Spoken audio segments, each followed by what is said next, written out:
अस्सलाम वालेकुम, मैं हूं शाइस्ता इमरान। आज एक बड़े इंपॉर्टेंट टॉपिक के साथ। मेरा आज का टॉपिक है कि कुछ दिन पहले कुछ बच्चों के एक ग्रुप एक यूनिवर्सिटी का आया, वो अपनी असाइनमेंट बना रहे थे, तो उन्होंने मुझसे कुछ क्वेश्चंस करने थे रिगार्डिंग मैरिज।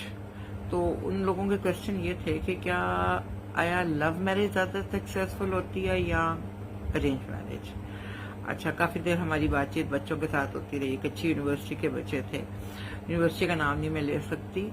तो काफ़ी देर बच्चे फिर वो थोड़ी सी जो उनके असाइनमेंट की ज़रूरत थी या जो उनके पॉइंट्स थे वो पूरे करने के बाद फिर वो हम लोगों ने एक चाय की प्याली भी पी सबने मिलके, और बच्चों ने फिर थोड़े से मेरे से फ्री भी हो गए, तो हम लोगों ने आपस में काफ़ी गपशप भी की। अच्छा, उसमें क्वेश्चंस बच्चों के बड़े मज़े के थे कि उसमें कुछ बच्चियां भी थीं, 2-3 बच्चियां थीं, 2-3 लड़के थे। तो क्वेश्चंस ये थे कि जी आप बताएं मैडम कि कैसे लव मैरिज ज़्यादा अच्छी रहती है ज़िंदगी में, आपका अपना एक्सपीरियंस क्या है, आपने लोगों के एक्सपीरियंस देखे हैं कैसे है, और आप काउंसलिंग भी करती हैं, मैरिज काउंसलिंग भी करती हैं, तो आप बताइए कि आपके पास जो कपल्स आते हैं वो ज़्यादा अरेंज मैरिज वाले आते हैं या लव मैरिज वाले आते हैं। तो मेरा उनको जवाब था कि ये इसमें लव मैरिज या अरेंज मैरिज का कोई चक्कर नहीं होता।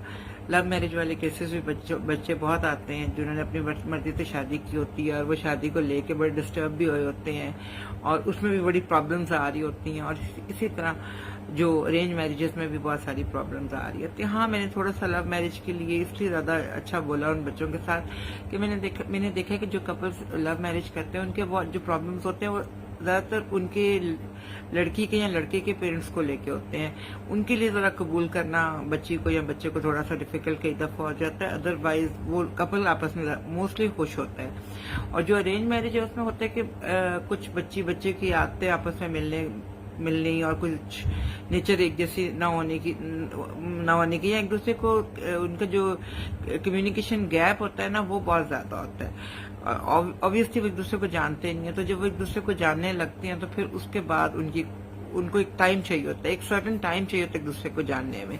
लव मैरिज में थोड़ा सा मार्जिन के दे देते हैं कि चलें उनकी दोस्ती होती है, उनको कुछ मेन बातों का एक दूसरे के पता होता है, मगर अरेंज मैरिज में आपको कुछ नहीं पता होता कि अगला आपके साथ क्या करने वाला है और आपसे क्या बातचीत करेगा और आपके साथ क्या होने वाला है। तो मैंने बच्चों को यही कहा कि देखो, एक तो पेशेंस के साथ कोई मैरिज भी हो, लव मैरिज हो या अरेंज मैरिज हो, उसमें पेशेंस के साथ आपको गुजारा करना चाहिए। दोनों तरफ से कॉम्प्रोमाइजेस होते हैं, लव मैरिज में भी कॉम्प्रोमाइजेस होते हैं, अरेंज मैरिज में भी कॉम्प्रोमाइजेस होते हैं। हाँ, लव मैरिज में कई दफ़ा ये मैंने देखा है कि लड़की बहुत ज़्यादा तवक्को कर रही होती है, वो वैसी चीज़ें तवक्को कर रही होती है जो उसको पहले मिल रही होती हैं दोस्ती के वक्त में, उन दिनों में जब उनकी एक रिलेशनशिप चल रहा होता है, और वो खुश होते हैं, फ़ोन में बातें करते हैं, हंसते हैं, बोलते हैं। ऑब्वियसली शादी के बाद वो वाली बात नहीं रहती, आपकी प्रैक्टिकल लाइफ शुरू हो जाती है, प्रॉब्लम्स और छोटी छोटी घर की आ जाती हैं। तो फिर उसमें लड़कियां की तरह बड़ी डिसअपॉइंट होती हैं लड़कों से, और उसमें लड़के भी जब देखते हैं कि लड़की दारी बात है, उसने अपने लॉस को भी टाइम देना है, घर को अपनी चीज़ों को भी देना है, अपने पेरेंट्स को भी देना है, तो कई दफ़ा लड़के भी बहुत ज़्यादा पुट ऑफ हो जाते हैं। तो देखिए, यहाँ होता है कॉम्प्रोमाइज़। मोस्टली शादियाँ कॉम्प्रोमाइज़ पर चलती हैं, और मोस्ट इम्पॉर्टेंट बात कॉम्प्रोमाइज़ से भी ज़्यादा पेशेंस, सब्र के साथ आप अपनी शादी को निभाएं। छोटी छोटी बातों को फोगो करें, अपनी बेडरूम की बातें लोगों को मत बताएं, अपनी हस्बैंड के बारे में डिस्कशन लोगों से ना करें। इसी तरह लड़के भी अपनी बीवी के बारे में डिस्कशन या कोई बातचीत अपने घर वालों से, अपने दोस्तों से आगे पीछे कहीं ना करें। पुरसुकून शादी गुजारने का ये तरीका है कि अपने मसाइल अपने बेडरूम में बैठ के दो लोग आपस में सॉर्ट आउट करें, उसको लोगों में फैला के गन ना करें। मोस्ट इम्पॉर्टेंट बात एक और भी लव मैरिज या अरेंज मैरिज में ये है कि आपने अपने चीज़ों को लेके जो आप चल रहे होते हैं उनको शादी से पहले बैठ के, अरेंज मैरिज में भी आजकल देखें हम बच्चों को कहते हैं कि आप मिल लो या बात कर लो फोन पे, तो आप पहले डिसाइड कर लें ताकि बाद में कोई ऐसा कॉन्फ्लिक्ट ना हो कि जिसपे कि आप कहें कि हमें तो पे बात पहले नहीं हुई थी।